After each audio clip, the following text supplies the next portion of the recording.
Bismillahirrahmanirrahim. Assalamualaikum, cek. Suaranya sudah terdengar. Teman-teman yang sudah hadir mungkin bisa konfirmasi apakah suara saya sudah terdengar dengan jelas.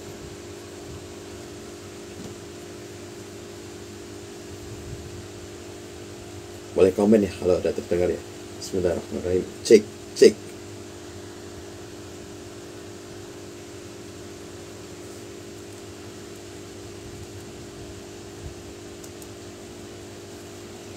Alhamdulillah.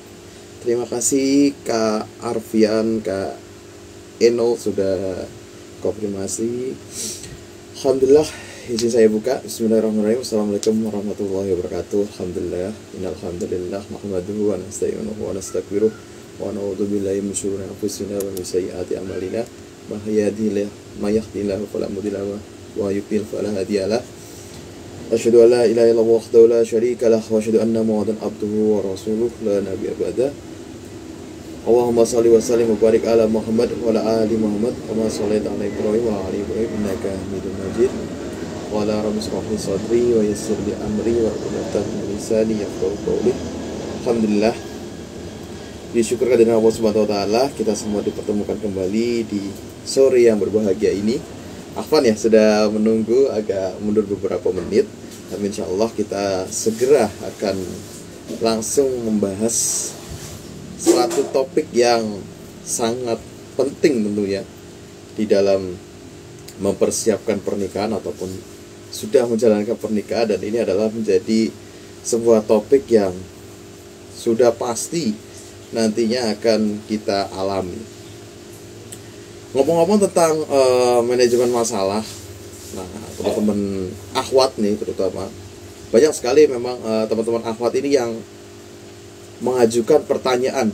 Nggak sedikit di CV akhwat ini bertanya tentang bagaimana kamu dalam menyikapi emosi atau bagaimana kamu dalam menyelesaikan masalah. Wah, ini tentunya jadi hal yang menarik ya, yang perlu diketahui teman-teman ikhwan terutama. Jadi banyak saudari kita, banyak teman-teman akhwat itu ya penasaran bagaimana seorang ikhwan itu dalam menyelesaikan masalah gitu. Walaupun ikhwan pun sama, ada yang tanya demikian tapi jumlahnya tidak terlalu banyak. Nah mungkin teman-teman akhwat boleh komen nih, kenapa sih tanya hal itu gitu? Kenapa hal itu menjadi sangat penting gitu? Nah, teman-teman akhwat boleh komen nih, kenapa tanya tentang bagaimana ikhwan itu dalam mengatasi masalah, kemudian bagaimana dalam mengontrol emosi, itu menjadi hal yang sangat penting buat akhwat. Nah, boleh komen nih versi kalian kenapa. Nah, tentunya menikah ataupun dalam proses pernikahan itu sendiri banyak sekali hal-hal yang memang berbeda. Jadi masalah ini kan kita sepakati bahwa masalah itu adalah ketidaksesuaian antara ekspektasi atau hal yang diinginkan dengan realita yang terjadi gitu. Jadi ada gap antara keinginan dan juga realitanya seperti apa. Nah, selisih ini adalah masalah gitu. Nah, masalah itu seringkali terjadi karena adanya pola komunikasi maupun interaksi. Nah, padahal dalam pernikahan juga pastinya pola komunikasi, interaksi itu juga pasti hadir di dalamnya gitu. Dan lebih parah lagi ketika itu tidak terjadi, justru masalah itu juga pasti akan datang. Jadi akan serba salah ya.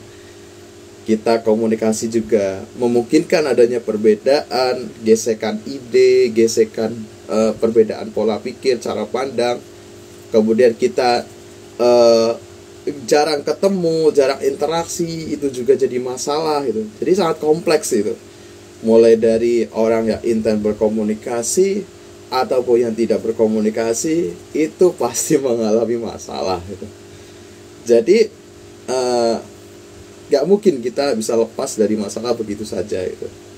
Maka sore hari ini kita akan coba untuk bagaimana untuk bisa mengelola masalah tadi, menyikapi masalah tadi dengan penuh kesabaran dan rasa syukur yang tanpa tapi gitu. Insya Allah kita nanti akan dibersamai oleh Kak Taufik Aulia. Nanti kita tunggu bersama beliau untuk bisa join bareng. Teman-teman ini dari mana aja yang sudah hadir? Karena kalau penyikapan,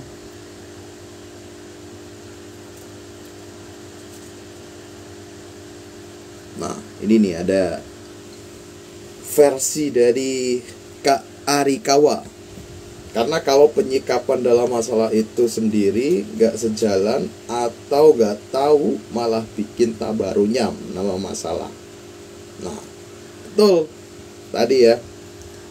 Kalau sama-sama pengen solutif gitu, tapi sama-sama gak tahu juga sebenarnya caranya gimana gitu. Kemudian apa yang difikirkan oleh lawan kita juga sebenarnya seperti apa gitu. Sedangkan persepsi kita seperti apa. Nah, itu juga akan jadi masalah. Sama kalau yang diem pun itu jadi masalah, karena itu juga bisa jadi ada masalah. Kenapa mereka bisa sampai saling diam satu sama lain. Ini pasti kompleks banget ya antara cowok dan cewek, karena memang punya persepsi yang beda. Apalagi kita mengenal mereka itu belum lama gitu, nggak selama dia tumbuh dewasa gitu di Jakarta dari Kemayoran. Alhamdulillah. Nah, sambil nunggu kita ngobrol dulu. Kemudian apa sih kekhawatiran teman-teman misalnya terkait dengan masalah manajemen masalah tadi dengan kehidupan teman-teman yang akan teman-teman jalani gitu.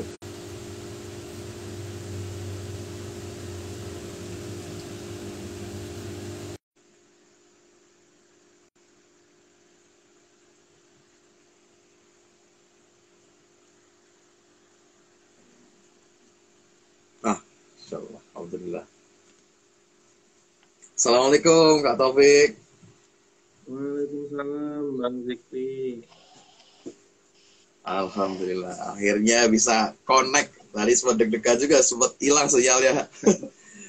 Mohon maaf ini jadi agak molor sampai 20 menitan ya dari yang kita jadwalkan. Gimana Kak Taufik kabarnya, keluarga hari ini? Bang Zikri gimana kabarnya? Alhamdulillah baik, tambah subur juga dari hari ke hari. Ini mungkin kita teman-teman, kita akan dengarkan terlebih dahulu dari Kak Taufik. Boleh kenalan dulu ya, biar teman-teman yang belum tahu mungkin bisa mengenal terlebih dahulu. Wah, kita akan coba ta'aruf terlebih dahulu nih sama Kak Taufik. Kira-kira beliau ini siapa gitu. Silahkan Kak Taufik. Ya, terima kasih Bang Zikri. Teman-teman, halo semuanya, salam kenal, saya Taufik Aulia, biasa dipanggil Taufik. Saya siapa ya?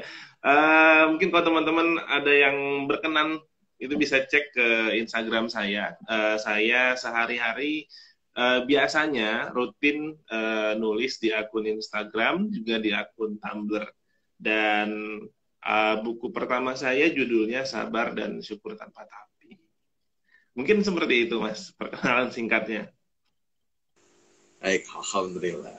Nah, jadi beliau ini nulis buku yang saat itu juga saya begitu tahu judulnya, menarik sekali nih. Syukur, sabar tanpa tapi. Karena memang nyatanya kita suka ketika mempraktekannya banyak nih syaratnya nih.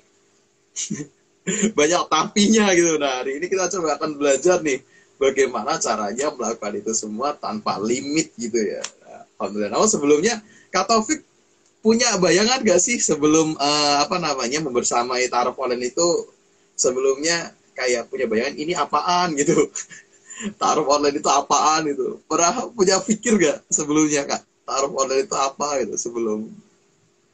Kalau saya pertama kali tahu ya, gitu pertama kali tahu ada taaruf online, saya mikirnya ini jadi salah satu media atau sarana buat orang pertama belajar, dan kemudian kedua bisa menjadi sarana untuk mempertemukan. Benar nggak sih? Bang Zikri.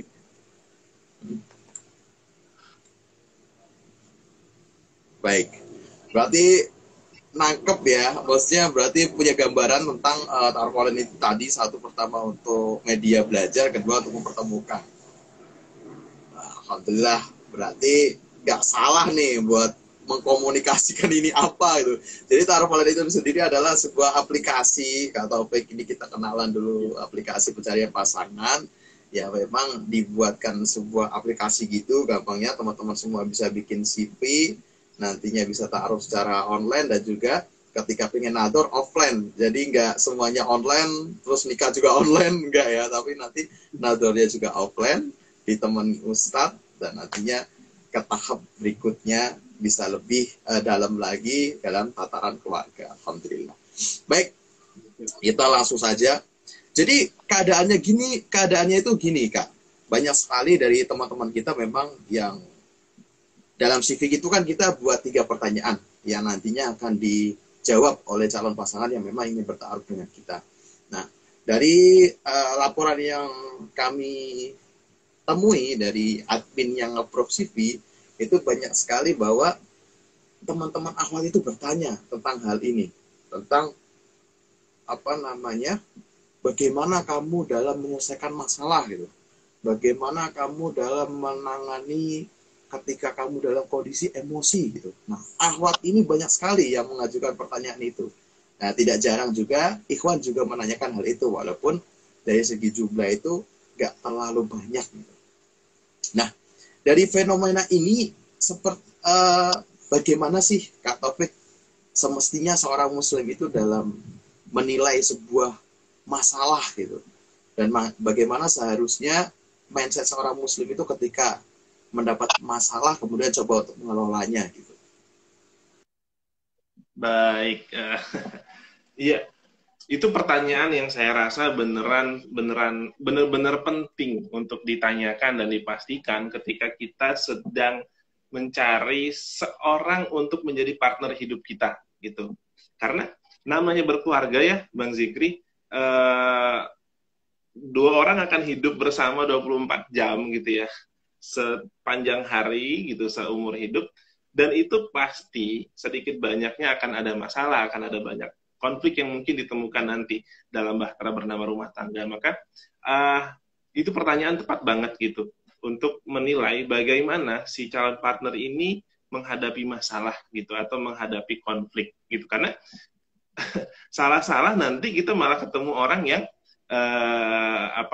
mentalnya nggak stabil gitu ya, kemudian gampang tersulut emosi, gampang tersinggung, kemudian kalau ada konflik justru malah lari atau malah makin besar gitu ya, dia nggak bisa mencari jalan tengah atau mencoba untuk mengerti pihak yang lain gitu kan. Nah itu penting sih untuk dipastikan gitu, terutama mungkin bagi para akhwat gitu ya, bagi para wanita yang mungkin mencari figur seorang suami gitu ya, yang akan dia jadikan pemimpin gitu kan, yang akan dia jadikan pemimpin. Pasti ya namanya orang milih pemimpin, nyari orang yang uh, bisa bijak dalam menghadapi konflik dan masalah gitu, daripada dia mencari kambing hitam atau menyalahkan sesuatu gitu kan. Lebih baik mereka mencari orang yang bisa fokus kepada bagaimana nih menyelesaikan masalahnya. Nah begitu. Nah, uh, apa ya? Jadi terkait dengan menghadapi masalah gitu ya, bagaimana kita menyikapinya atau bagaimana kita menyikapi konflik gitu ya. Kita perlu sadari bahwa yang namanya konflik atau masalah itu adalah bagian dari dunia gitu. Bagian dari dunia yang kita arungi ini gitu. Artinya gitu ya, dunia ini adalah ujian. Dunia adalah tempat ujian. Dunia adalah tempatnya ujian. Kita memang dilahirkan ke muka bumi gitu. Nabi Adam diturunkan ke muka bumi, kemudian beranak gitu ya, beranak pinak, kemudian sampai ke kita. Dilahirkan ke dunia ya tujuannya untuk menguji gitu ya, untuk menguji seberapa baik amal kita gitu. Ya amal itu bukan hanya sholat, bukan hanya tilawah puasa, tapi amal juga adalah sikap yang keluar dari tubuh kita gitu. Akhlak kita itu adalah amal gitu ya. Akhlak yang keluar dari kita, cara kita bicara, cara kita menghadapi atau memahami situasi yang kita hadapi, masalah yang kita hadapi, mungkin pelik atau bagaimana, gitu ya. Outputnya itu adalah amal kan, seperti itu. Nah, jadi pahami dulu itu bahwa masalah adalah ujian. Masalah dan konflik itu adalah ujian, gitu. Maka sebagaimana ujian-ujian yang lain, gitu ya, kita perlu menghadapinya dengan sebaik-baiknya, gitu. Sebaik-baiknya ini parameternya apa, gitu kan? Parameternya apa? Ya Al-Quran dan Sunnah, gitu. Al-Quran dan Sunnah. Maksudnya bagaimana sih, gitu? Kita harus cari tahu nih, gitu teman-teman semua. Bagaimana cara Al-Quran dan Sunnah membimbing manusia itu menghadapi konflik, gitu kan? Gitu. Bagaimana Nabi dulu mencontohkan dalam menghadapi konflik, baik itu dalam rumah tangga atau dalam keseharian, gitu. Nah, salah satu gitu ya, salah dua sih, poinnya adalah ya sabar gitu dan syukur gitu. Karena kata Nabi gitu ya, langsung nih kepada intinya gitu. Karena kata Nabi sungguh ajaib, sungguh menarik kehidupan atau diri seorang mukmin itu gitu. Pada diri seorang mukmin tidaklah ditemukan kecuali pada diri seorang mukmin itu kecuali dua hal ini gitu, yaitu sabar dan syukur. Sabar ketika dia mendapatkan ujian gitu, dan sabar itu akan menjadi kebaikan baginya, dan syukur ketika mendapatkan kenikmatan, dan syukur itu akan menjadi kebaikan baginya. Jadi Nabi di sini menyebutnya bukan muslim gitu ya, tapi Nabi nyebutnya mukmin gitu. Mukmin itu orang beriman. Artinya gitu, kalau kita benar nih imannya, gitu ya, kalau kita benar imannya, implikasinya adalah sabar dan syukur. Gitu. Implikasinya adalah sabar. Tapi kita perlu pahami, iman itu nggak cukup berhenti sampai di keyakinan, gitu ya.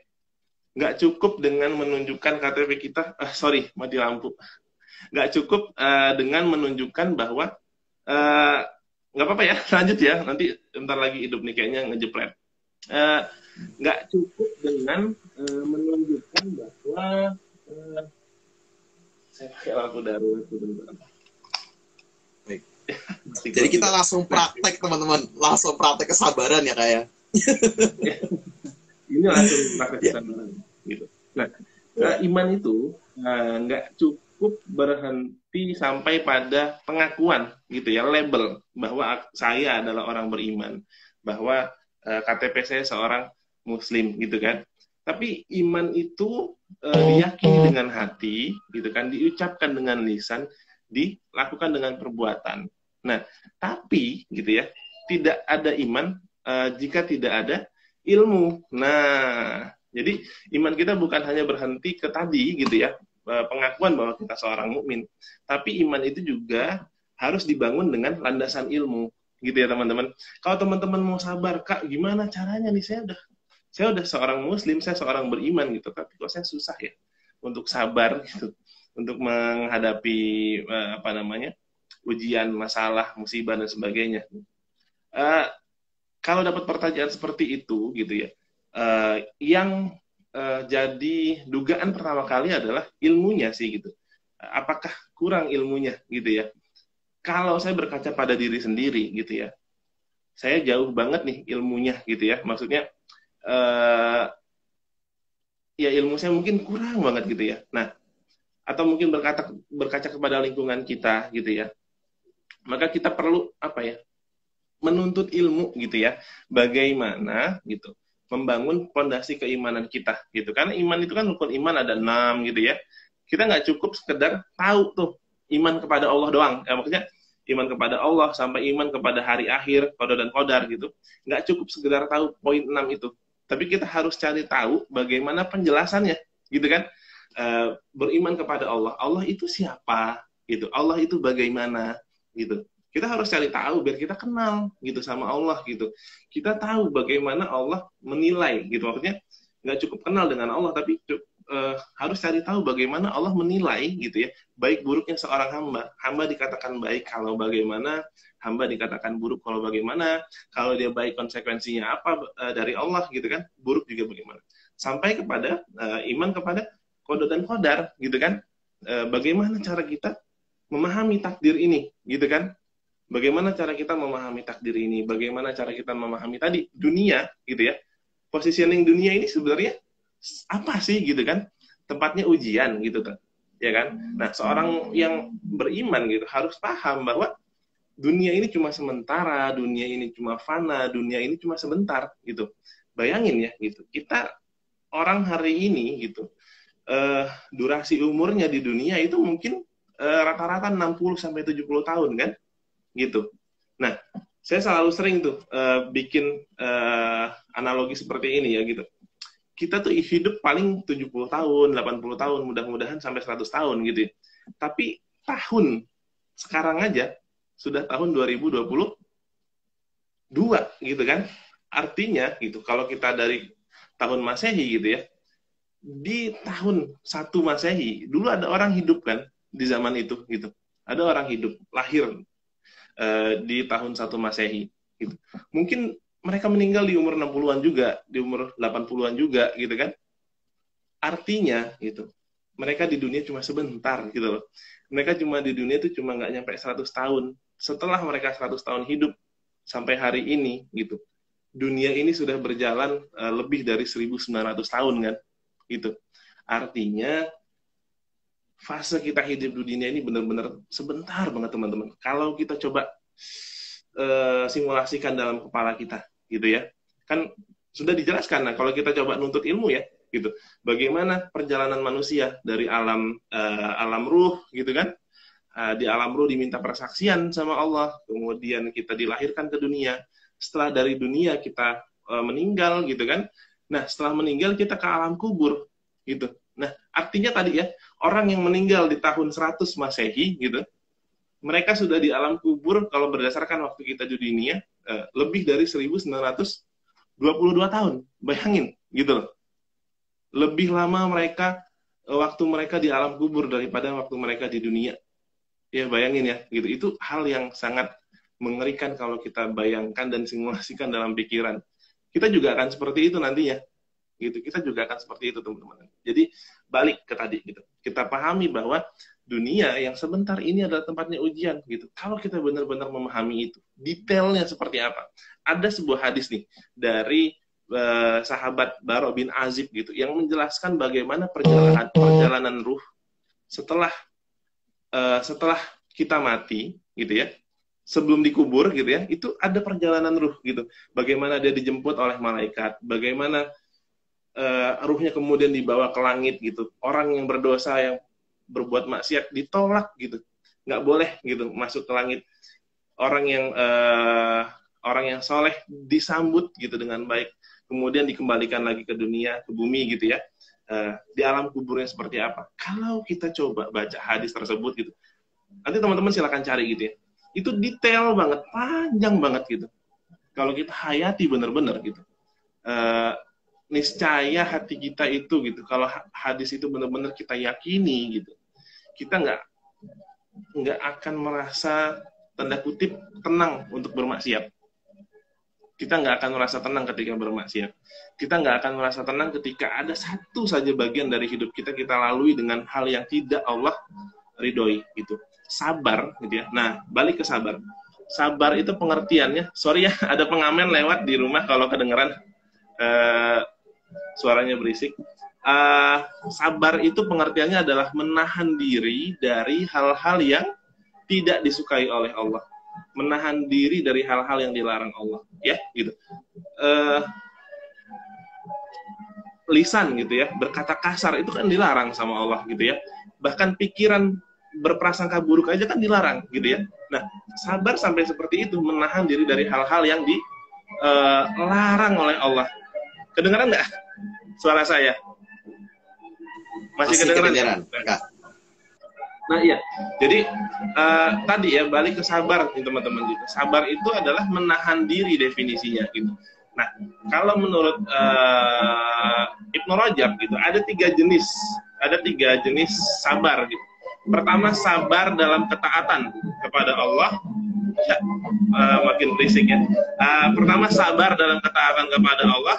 Kedua sabar dalam menjauhi sabar dalam menjauhi larangan-larangan Allah, dan yang ketiga gitu, sabar dalam menjalani takdir yang kita alami gitu.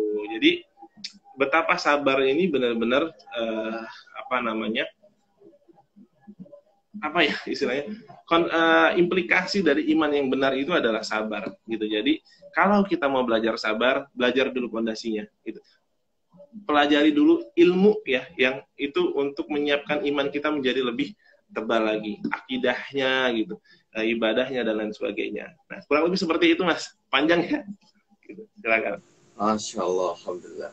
Jadi tadi teman-teman, ternyata sabar itu bukan hanya perkara sikap ya, tapi cukup fundamental. Ternyata itu adalah bagian daripada keimanan atau bab akidah tadi. Maka berbahaya sekali kalau memang kita tadi gagal memahami itu, maka imam kita tadi bisa jadi nggak lengkap gitu, karena memang gagal memahami sabar tadi yang merupakan apa namanya, manifestasi daripada bentuk keimanan kita dengan qada dan qadar. Masya Allah. Nah, kemudian bagaimana bisa sabar? Luar biasa, kata Taufik ini justru mau mengajak kita langsung ke inti masalahnya, daripada ujung daripada sabar itu sendiri diperoleh bukan hanya dari sikap kita pada saat itu, gitu. Bukan hanya dari ilmu yang kita pelajari untuk sabar, tapi malah kita diajak kembali lagi untuk mendalami apa itu iman. Masya Allah, luar biasa. Jadi bagaimana caranya sabar, kita kembali untuk bisa mengkaji terlebih dahulu apa sebenarnya iman itu gitu ya. Masya Allah, Alhamdulillah, luar biasa. Jadi ini bukan perkara remeh-temeh ya, bukan hanya soal sifat. Ada orang yang gampang marah, ada orang yang sabar, enggak. Tapi ternyata ranahnya ranah akidah gitu, dan ini cukup harus diperhatikan bagi seorang muslim. Alhamdulillah. Jazakallahu khair Kak Taufik atas penjelasannya tadi. Baik, tadi sudah ya, ternyata akar daripada kenapa kita harus menyikapi masalah tadi dengan sabar dan syukur adalah karena memang kita merupakan itu bagian daripada akidah yang memang harus kita yakini dan praktekkan. Masya Allah. Kemudian Kak, kalau dalam ranah teknisnya sendiri nih, tadi kan memang betul pola interaksi tadi atau bahkan tidak berinteraksi itu malah justru memang memicu adanya konflik gitu ya. Apalagi laki-laki dan perempuan ini memang sejatinya sudah berbeda gitu, diciptakan untuk saling melengkapi. Nah, dalam proses penyelarasannya ini kan pasti mengalami perbedaan yang memicu adanya konflik gitu. Kalau misal secara sistematis ya, secara skema teknisnya dalam mengatasi permasalahan ini seperti apa sih Kak gitu? Dalam hal ini berarti mengelola emosi yang sifatnya negatif, contohnya marah tadi.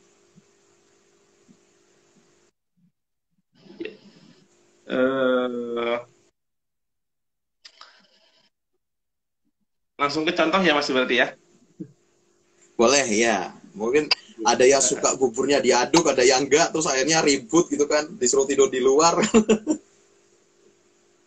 Ya, oke. Nah, mungkin langsung ke contoh nih, gimana dalam rumah tangga gitu ya. Kita bagaimana mengelola emosi negatif, bagaimana mengelola apa tadi konflik gitu ya, bagaimana agar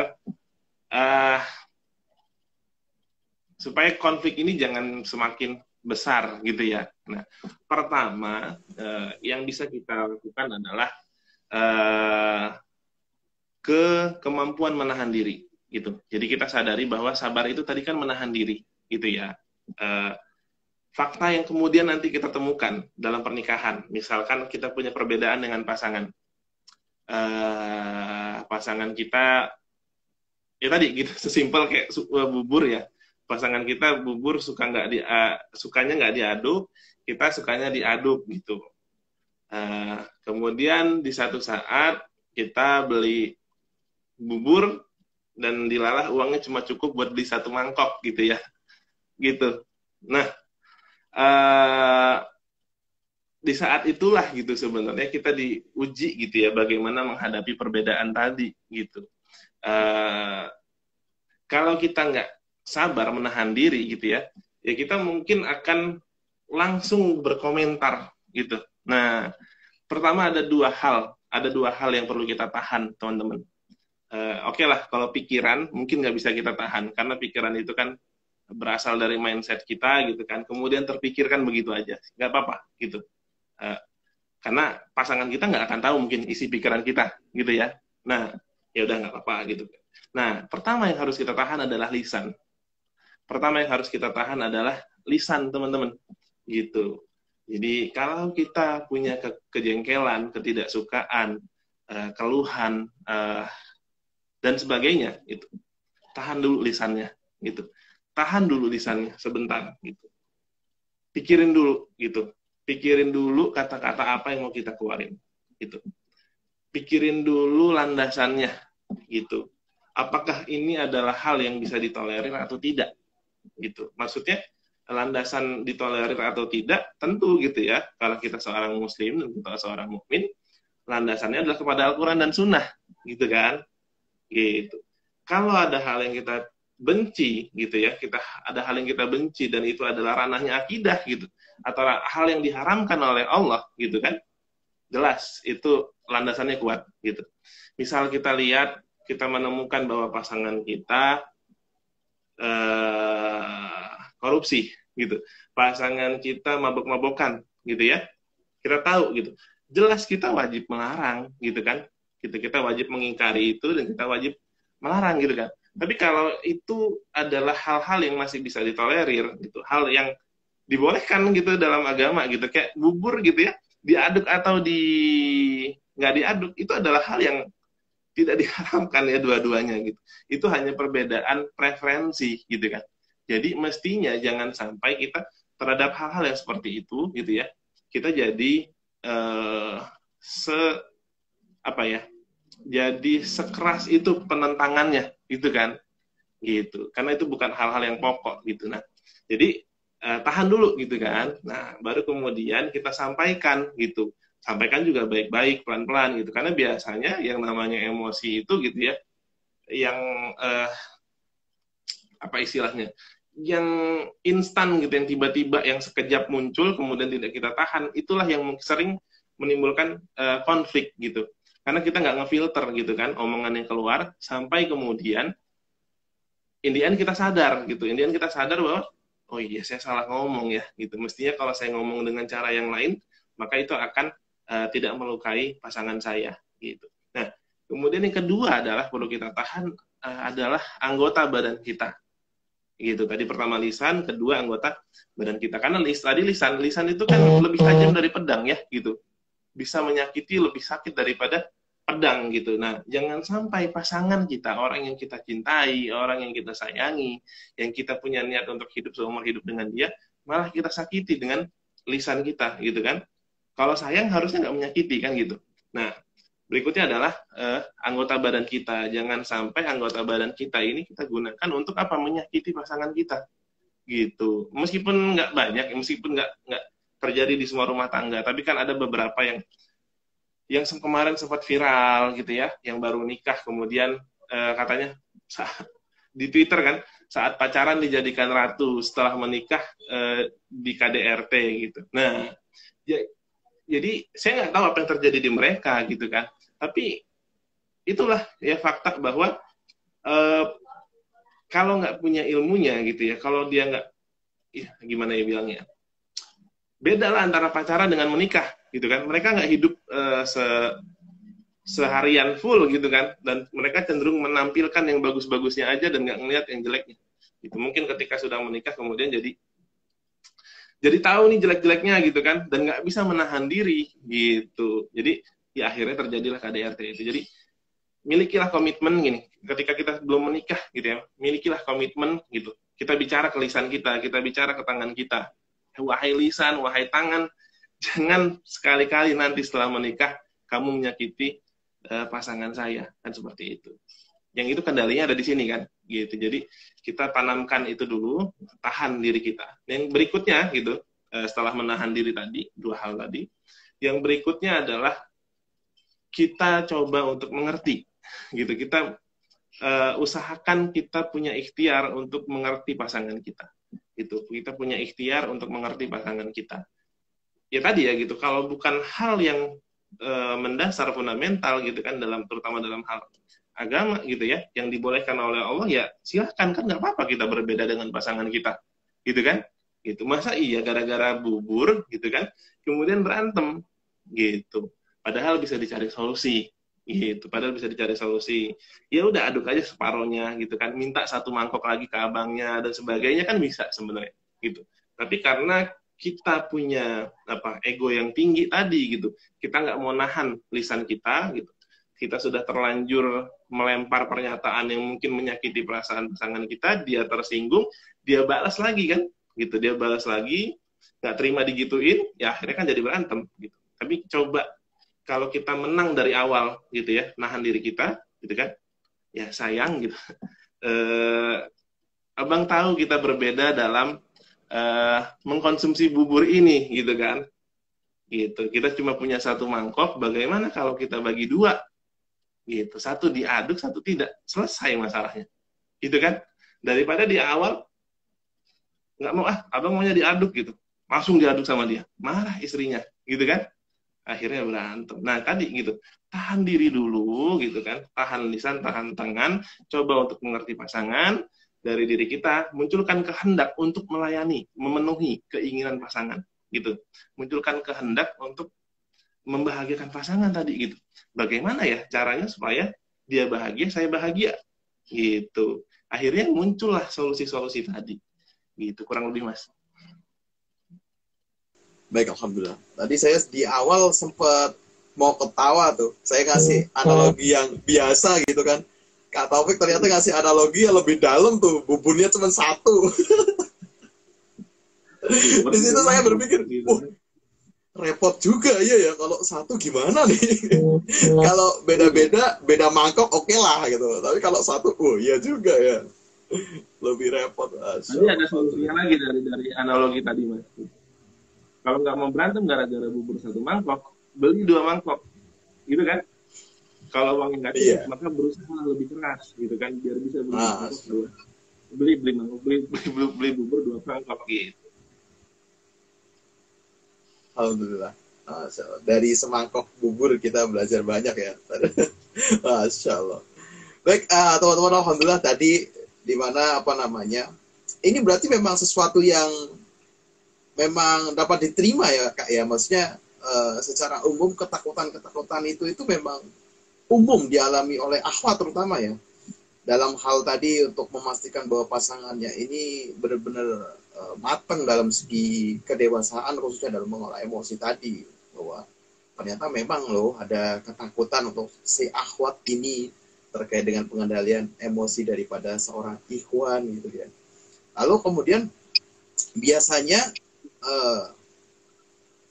kalau dari pengalaman kakak sendiri nih mungkin, atau dari suatu peristiwa yang pernah Kak Taufik amati gitu ya, biasanya pola singgungnya antara laki-laki sama perempuannya itu yang menyebabkan beda, kemudian akhirnya bisa sama, itu gimana sih Kak gitu, yang sering sekali perkara kecil bisa jadi gede dan yang gede bisa jadi kecil gitu, sesuatu yang beda itu yang memang membuat semuanya jadi cukup rumit dan kompleks gitu, yang bisa kita langsung paham gitu. Oh ini pasti beda nih, jadi harus gini nih gitu. Ya, ini dari pengalaman aja ya gitu. Tapi mungkin nggak semua orang merasakan dan nggak semua orang mengalami. Pertama adalah dari kebiasaan-kebiasaan yang dibentuk dari masing-masing keluarga. Gitu. Saya punya keluarga, saya punya orang tua gitu. Saya anak tunggal gitu. Cara saya dibesarkan juga berbeda dengan cara istri saya dibesarkan gitu. Saya anak tunggal, istri saya punya saudara gitu. Saya anak tunggal mungkin terbiasa dengan perlakuan spesial dari orang tua, maksudnya bukan terlalu dimanjakan gitu, tapi banyak hal seperti saya didahulukan gitu kan. Nah, sementara istri saya itu anak tunggal, anak-anak pertama gitu dari 2 bersaudara. Yang mau nggak mau dia lebih cenderung berbagi orangnya gitu kan. Tapi kalau saya lebih cenderung apa-apa maunya satu dan sebagainya gitu kan. Kalau makan ini yang terjadi ya gitu. Tapi saya alhamdulillah saya bisa menyesuaikan diri. Misalkan saya karena saya anak tunggal gitu, saya kalau jajan kemana-mana gitu kan dapat jatah sendiri gitu. Kemudian seringkali makanan dari yang punya orang tua saya, dari ibu bapak, dikasih sedikit ditambahkan. Misalkan ada beli sate nih gitu ya, 2 tusuk 3 tusuk dari ibu bapak saya dikasih buat saya gitu kan. Nah, setelah menikah gitu, nah justru istri saya punya kebiasaan berbeda, punya kebiasaan berbagi gitu. Maksudnya semangkok berdua dan sebagainya itu adalah hal yang biasa buat istri saya gitu kan. Sama adiknya kalau dia mungkin jajan kemana-mana gitu kan, beli semangkok berdua gitu, tapi nanti beli lagi jajanan yang lain yang endingnya juga kenyang juga gitu kan.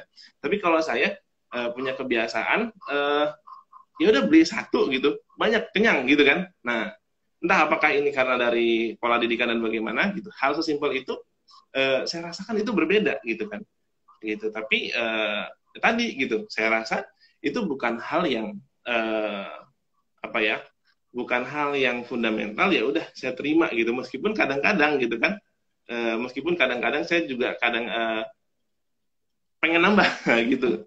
Jadi apa namanya, bisa dikomunikasikan. Nah, yang kedua adalah dalam hal finansial gitu. Saya rasa dalam hal finansial ini bisa menimbulkan perbedaan atau konflik gitu ya, dalam hal finansial gitu. Finansial ini bukan hanya soal penghasilan gitu, apakah suaminya bekerja atau istrinya bekerja dan sebagainya gitu, tapi lebih jauh ke bagaimana si suami atau si istri mengelola keuangan, kebiasaan mereka dalam mengelola keuangan gitu. Kalau saya gitu, nah ini mungkin cerita ya, saya cenderung lebih longgar gitu dalam mengelola keuangan. Istri lebih strict dalam mengelola keuangan gitu kan. Ada beberapa keputusan keuangan saya yang berbeda dengan istri saya gitu kan, yang tentunya itu menimbulkan sebuah diskusi gitu, nggak sampai berdebat sih gitu, maksudnya menimbulkan diskusi bagaimana nih kita ke depan membuat keputusan-keputusan keuangan untuk rumah tangga gitu. Nah, sejauh ini gitu saya nggak sampai menemukan konflik yang bagaimana gitu kan, tapi saya rasa gitu hal-hal yang saya sebutkan tadi gitu, bagaimana kebiasaan yang kita punya gitu di masing-masing keluarga itu juga mungkin ke depan akan menimbulkan perbedaan gitu ya, yang perbedaan itu berpotensi juga konflik gitu, karena menikah itu bukan hanya menyatukan laki-laki dan perempuan, tapi juga kebiasaan yang ada di keluarga mereka gitu kan, dan keluarga besarnya gitu kan gitu.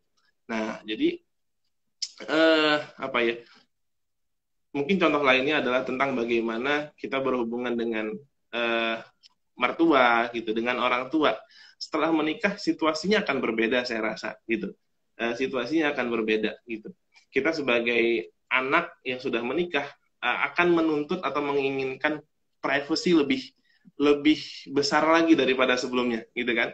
Akan menginginkan penghargaan atau apa ya, ruang dari orang tua lebih besar dari sebelumnya untuk membuat keputusan sendiri gitu kan, sebagai suami dan istri, sebagai orang yang udah apa istilahnya, sudah benar-benar mandiri lah gitu. Nah, itu juga kemudian mungkin akan bisa menjadi konflik gitu ya, entah antar pasangan, kita dengan pasangan, atau dengan orang tua gitu ya, atau dengan mertua gitu. Nah, balik lagi ke finansial gitu ya. Nah, yang finansial ini juga ya gitu, balik ke kemampuan kita dalam memanage atau membuat keputusan-keputusan finansial gitu ya, itu yang juga harus didiskusikan nih teman-teman gitu, saat sebelum atau mungkin awal-awal pernikahan, bagaimana kita mengelola keuangan keluarga gitu ya. Misalkan suami punya penghasilan berapa, istri punya penghasilan berapa, bagaimana cara kita mengelolanya gitu kan gitu. Nah, itu ya mungkin beda-beda ya antar keluarga gitu, tapi bisa dibikin sebuah kesepakatan di awal gitu, kita punya penghasilan berapa akan dialokasikan untuk apa dan sebagainya, supaya nanti ke depan gitu ya nggak ada apa ya, kita bisa menghindari konflik-konflik yang lebih besar akibat keuangan gitu. Kalau kita nggak ada obrolan soal keuangan, tiba-tiba ada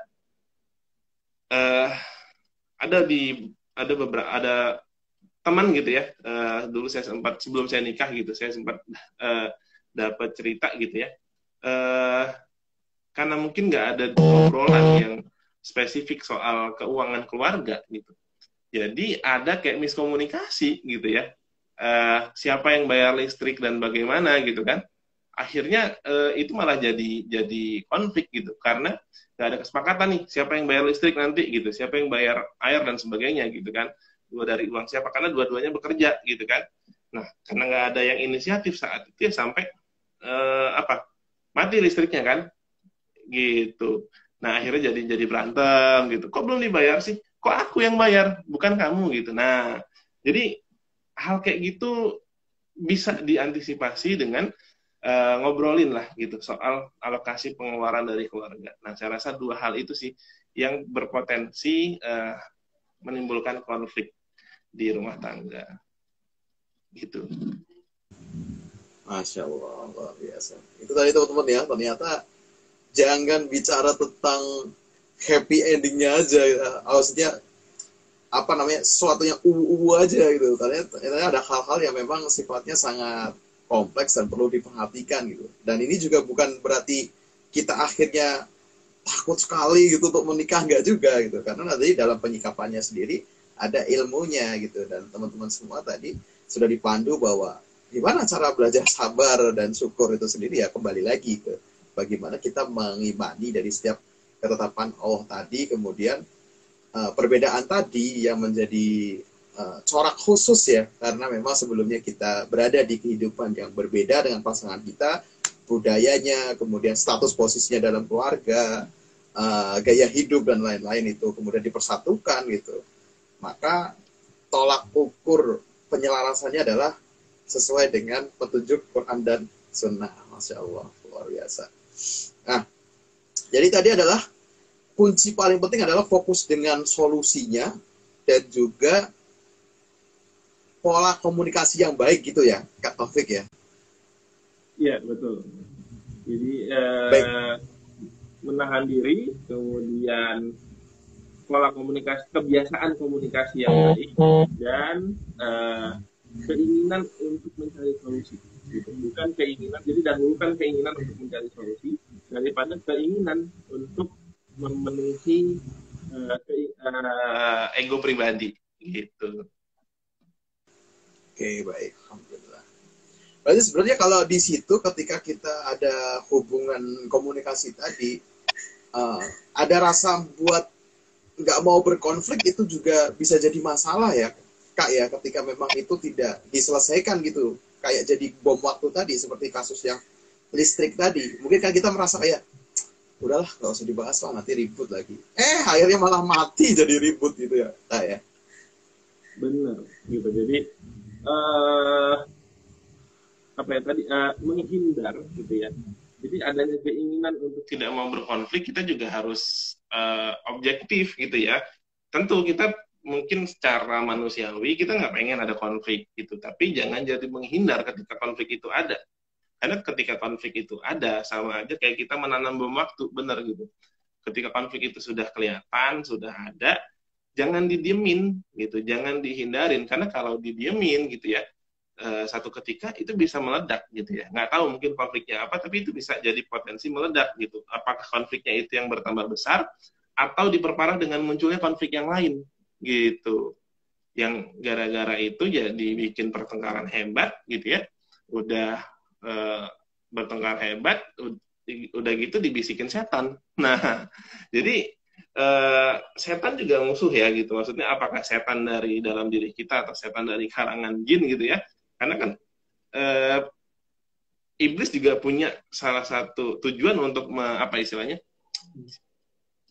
pasukan iblis yang berprestasi itu kan, kalau kata iblis ya, ya yang berhasil memisahkan suami dan istri kan gitu. Ada riwayat ya kan yang bilang seperti itu. Nah, jadi ketika kita gagal apa namanya mengelola konflik ya, yang kemudian berujung pada keretakan rumah tangga gitu atau pisah gitu ya, ya setan itulah yang menang gitu kan. Nah, jadi balik gitu ya ke tadi, jadi teman-teman gitu, kita memang secara manusiawi nggak pengen ada konflik, tapi begitu konflik itu ada, jangan dihindari gitu, langsung cari pasangan kita, ajak duduk ngobrol gitu, ngobrol tapi dengan baik-baik gitu. Yang baik-baik itu gimana? Suara jangan ditinggikan, rendah gitu ya, maksudnya normal-normal aja gitu. kita terbuka gitu. Kalau kita bilang kita sedih, kita nggak suka, bilang aja gitu. Tapi usahakan untuk tidak apa istilahnya, untuk tidak menyakiti pasangan kita, gitu kan? Gitu. Jadi kalau ada perbuatan yang salah dari pasangan kita, ini salah satu tips ya gitu. Jangan bukan jangan ya gitu. Usahakan lebih apa ya? Eh, jangan hakimi gitu ya. Maksudnya cara kita dalam menyampaikannya itu kita boleh menyampaikan bahwa kita nggak suka gitu, kita sedih atau apa. Nah dari situ apa dengarkan dulu penjelasan pasangan kita, gitu. Dengarkan dulu penjelasannya gitu kan. Setelah dia menjelaskan, nah kita kasih tanggapan, kita kasih penjelasan kenapa kita nggak suka, kenapa menurut kita itu salah gitu kan. Nah lebih baik lebih banyak penjelasan kenapa kita nggak suka, kenapa itu salah menurut kita daripada kita eh, sering kali mengucapkan itu salah, itu nggak boleh gitu kan. Tapi penjelasannya sedikit gitu. Nah itu jadi pasangan juga butuh dirasionalisasi gitu. Kenapa sebuah tindakan, kenapa sebuah perilaku kita nggak suka gitu kan. Nah dari situ gitu coba cari solusi gitu ya. Kalau seperti itu nanti solusinya bagaimana gitu. Masya Allah, ini menjawab sekali ya buat apa namanya kejadian-kejadian yang jawabannya aku nggak apa-apa, terserah kamu. Itu jadi bahaya ya kalau kita itu ya memang butuh dijelasin gitu. Ya oke, ada masalah, terus kamu maunya apa ya kan gitu kan ya. Jadi kita Iya. tahu mau kemana gitu. Kata-kata Dan legend dari akhwat kan itu tadi. satu lagi gitu, jangan ragu untuk minta maaf. Baik itu laki-laki, baik itu perempuan gitu ya. Ego yang tinggi atau mungkin rasa harga diri yang tinggi, begitu tinggi gitu kan. Kadang-kadang membuat kita jadi enggan untuk minta maaf. Jadi enggan untuk minta maaf. Padahal konflik itu mungkin bisa selesai kalau kita minta maaf, gitu kan? Gitu mungkin bukan hal yang besar gitu, tapi jadi besar karena kita nggak mau minta maaf, gitu. Ya kan, baik laki-laki maupun perempuan. Kalau kita memang punya salah ya minta maaf. Baik ya, alhamdulillah. Minta maafnya juga yang tulus ya, Dan. Maaf, maafin ya. Jangan lupa cara-cara teknik meminta maaf juga. Ah, Kak Taufik, kalau misalnya apa namanya tadi membahas tentang sabar syukur tanpa tapi tadi gitu. Mungkin dalam suatu keadaan sadar kita mungkin bisa menyeting diri kita memang untuk dalam kendali penuh gitu ya. Untuk mengamalkan itu gitu. Namun apabila nih suatu ketika kita dalam kondisi yang memang cukup kalut lah gitu, cukup sulit gitu, ya sehingga berada di dalam posisi yang rendah yang merasa memang wah kayaknya udah nggak ada nih solusinya atau udah hilang semangat gitu untuk menyelesaikan masalah gitu. Kiranya bagaimana sih untuk membangkitkan semangat kita lagi tuh dalam mengelola masalah tadi agar dapat mencari solusi jalan keluarnya. Ya.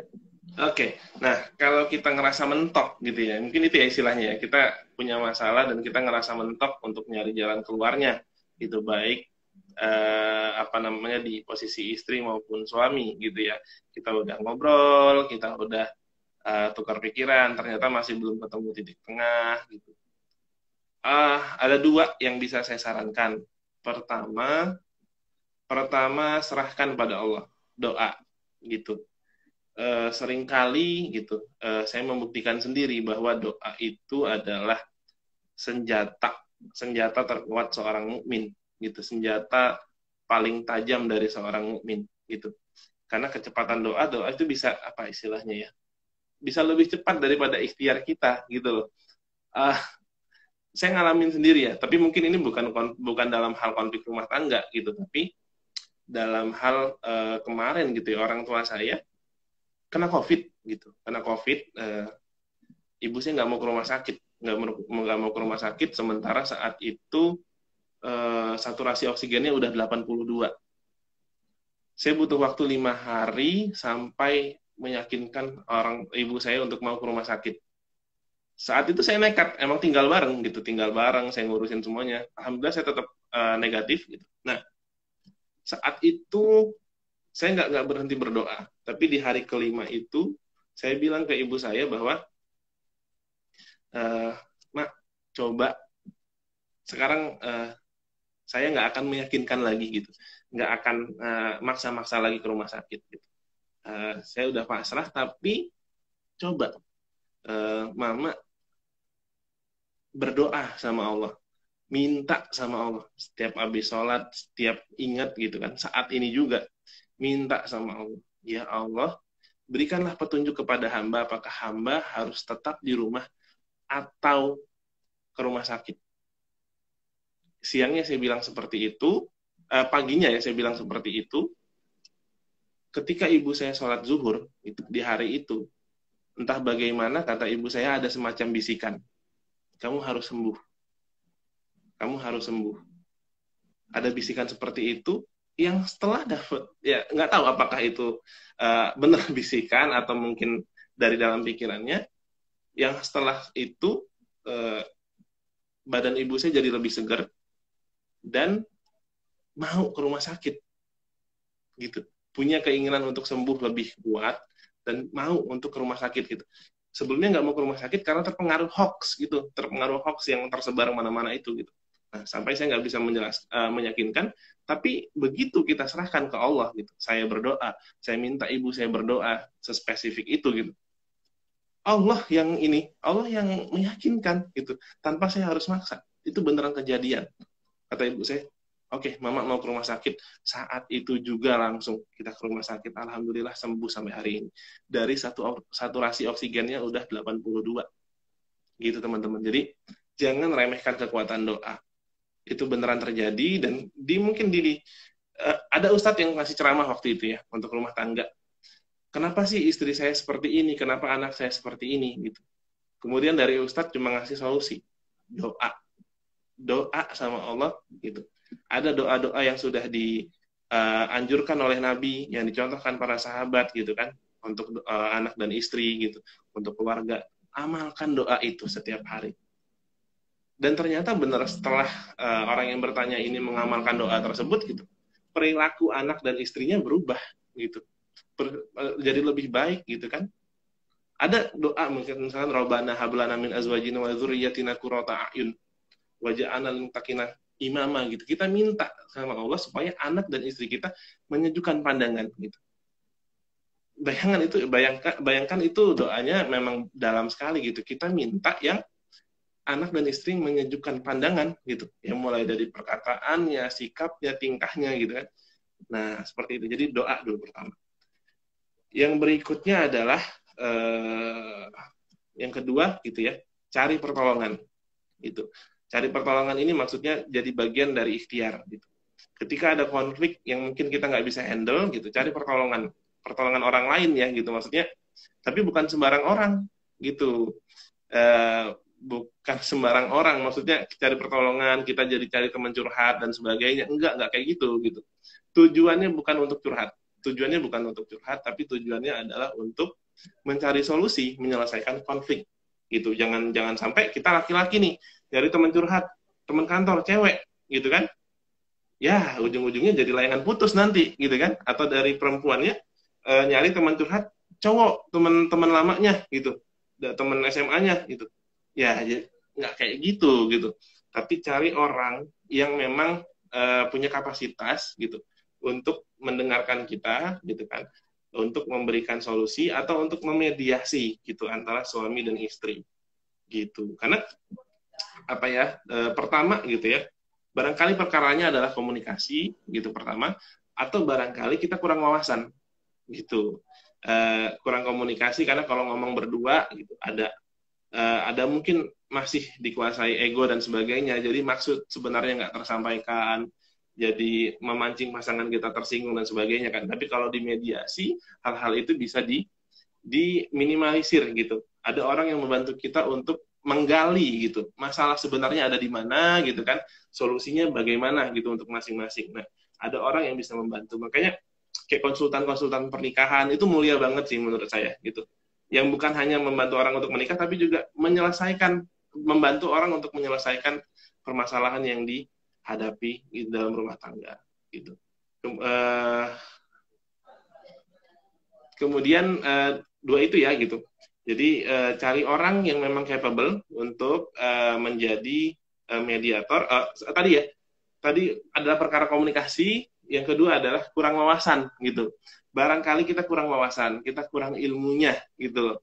Kalau ada masalah ini, bagaimana menurut pandangan syariat, bagaimana di kasus-kasus yang lain yang mungkin terjadi yang sama dan sebagainya gitu.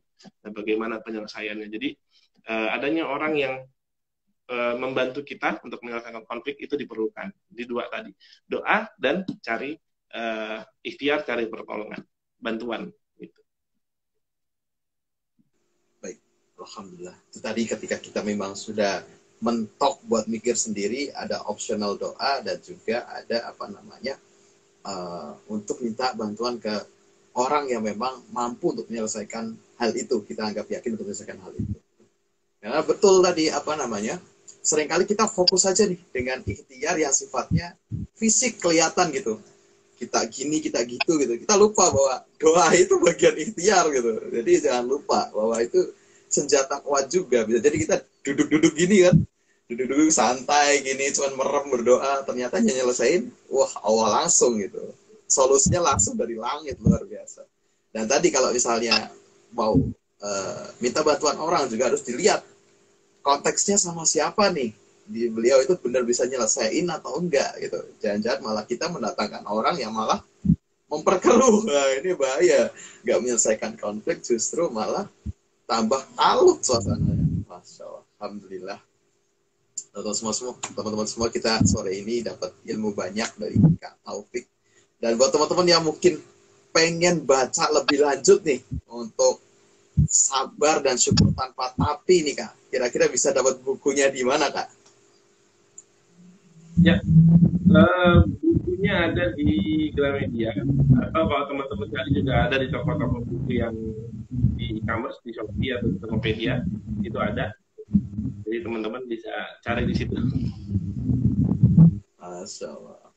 Nah itu teman-teman, karena mungkin 1 jam kurang ngobrol sama Kak Taufik buat lebih gali dalam lagi. Nah tadi ada bukunya, silahkan bisa dicari di Gramedia ataupun tadi di e-commerce buat bisa belajar lebih dalam lagi. Karena tadi ternyata kunci dari sikap kita dan perilaku kita itu tadi adalah ilmu. Jadi memang ilmu ini penting sekali teman-teman, jangan ragu, karena memang buat istilahnya untuk mempersiapkan sesuatu aja kita butuh workshop ya, apalagi buat nikah gitu yang sekali, doanya kan pasti sekali seumur hidup gitu ya sampai selesai, maka harus dipersiapkan betul-betul. Kak Taufik, saya dan tim mengucapkan terima kasih, jazakallah khair sudah bersedia untuk membersamai kami dan teman-teman di sore hari ini. Kita doakan teman-teman semua, semoga Kak Taufik keluarga diberikan kesehatan dan juga dimudahkan dalam segala urusannya, diistiqomahkan juga dalam kebaikan dan bersama kita untuk memberikan ilmu-ilmu dan inspirasi segar untuk kita bisa bersikap dan beramal lebih baik lagi. Jazakallah khair Kak Taufik. Insyaallah kita bertemu lagi di... Boleh mungkin kasih closing buat teman-teman sebelum kita akhiri. Ya, ada satu tadi yang terpikirkan hampir di setiap jeda ya, setiap Mas Zikri ngomong, terpikirkan tapi saya lupa menyampaikan. Konflik yang terjadi di rumah tangga orang lain belum tentu juga akan terjadi di rumah tangga kita gitu. Kalau saat ini kita terpapar informasi gitu bahwa ada orang-orang yang mungkin gagal dalam mengarungi rumah tangganya, punya masalah, punya problem gitu ya, kayak yang viral di Twitter dan sebagainya gitu, entah apakah tentang KDRT, perselingkuhan dan sebagainya gitu. Jangan sampai membuat itu membuat kita takut akan pernikahan gitu. Karena yang menjalani pernikahan itu adalah orang yang berbeda gitu. Itu terjadi ketika mereka yang menjalani, dan belum tentu akan terjadi juga ketika kita yang menjalani gitu kan. Maka jadi sangat penting bagaimana kita mempersiapkan diri kita gitu. Sebelum kita membicarakan siapa yang pantas, yang layak menjadi pasangan kita, tapi coba berikan perhatian kepada diri kita, sudah sesiap apa kita gitu. Kalau kita merasa kita belum siap, jangan menolak untuk menikahnya gitu. Jangan menolak untuk menikah, jangan menolak pernikahannya gitu. Tapi siapkan diri kita gitu ya sampai kita merasa siap gitu untuk menjadi istri yang baik, untuk menjadi suami yang baik gitu. Siapkan dari ilmunya gitu ya. Jadi untuk masuk ke dunia kerja aja gitu, itu butuh hard skill, butuh soft skill. Kita harus sekolah SD 6 tahun, SMP 3 tahun, SMA 3 tahun, sampai kuliah lebih dari 4 tahun mungkin gitu kan. Yang itu cuma kerja Senin sampai Jumat, 8 jam satu minggu, 8 jam satu hari gitu kan. Itu aja harus disiapkan seperti itu. Nah ini menikah seumur hidup, 24 jam sehari, 7 hari seminggu, mestinya persiapan kita harus lebih besar dari itu. Gitu. Atau setidaknya kita jangan meremehkan gitu. Meremehkan menyiapkan pernikahan ala kadarnya gitu, atau kita merasa dengan pacaran gitu ya sebagai salah satu metode mempersiapkan pernikahan. Itu adalah hal yang berbeda gitu. Jadi lebih baik siapkan ilmu kita gitu, bagaimana menjadi suami, bagaimana menjadi istri yang baik gitu, mulai dari pengetahuan agamanya gitu kan, pengetahuan finansialnya, pengetahuan pemahaman tentang psikologi suami dan istrinya. Itu penting banget teman-teman. Jadi jangan abaikan persiapan, jangan abaikan ilmu gitu kan. Siapkan diri kita ilmunya, atau mungkin kita observasi gitu ya orang lain gitu ya, bagaimana orang menjalani rumah tangganya, kita bisa juga belajar dari situ. Nah, kemudian apa ya? Jangan sampai kita apa istilahnya? Tadi ya, kita terpengaruh bahwa konflik yang terjadi di orang lain juga akan terjadi di diri kita, kemudian melemahkan keinginan kita untuk menikah gitu. Karena menikah itu adalah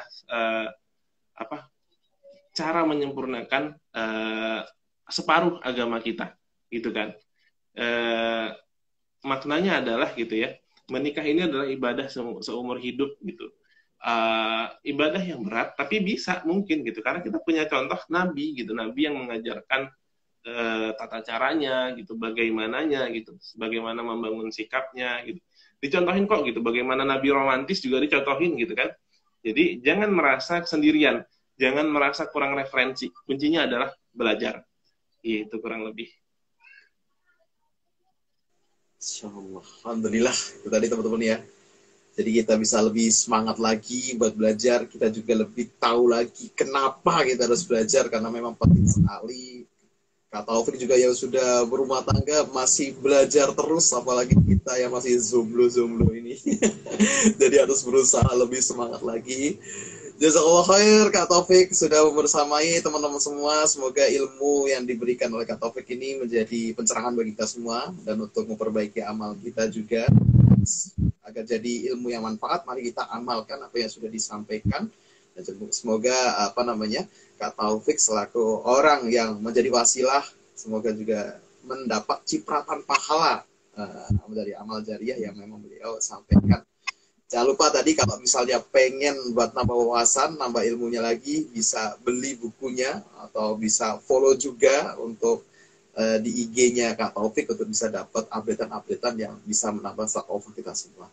Baik, kita cukupkan insyaallah, karena sudah 1 jam lebih. Kita tutup dengan doa kafaratul majlis. Subhanakallahumma bihamdika asyhadu alla ilaha illa anta astaghfiruka wa atubu ilaik. Saya Zaki mewakili tim, mohon maaf Kak apabila banyak kekurangan, teman-teman semua mohon maaf bila banyak kekurangan juga. Mari kita sebarkan kabar baik ini, mari kita sebarkan kebaikan ke lebih banyak orang lagi. Bisa jadi mereka belum sampai ke tahap seperti seberuntung kita, dapat circle yang insya Allah saling membersamai dalam kebaikan. Maka dari itu tugas kita adalah merangkul saudara kita untuk bisa sama-sama berubah menjadi lebih baik lagi, sehingga nantinya standar kaum muslimin itu bisa lebih meningkat lagi. Itu mungkin yang dapat kami sampaikan. Wabillahi taufiq wal hidayah. Assalamualaikum warahmatullahi wabarakatuh. Waalaikumsalam warahmatullahi wabarakatuh. Terima kasih semuanya, Mbak Zikri.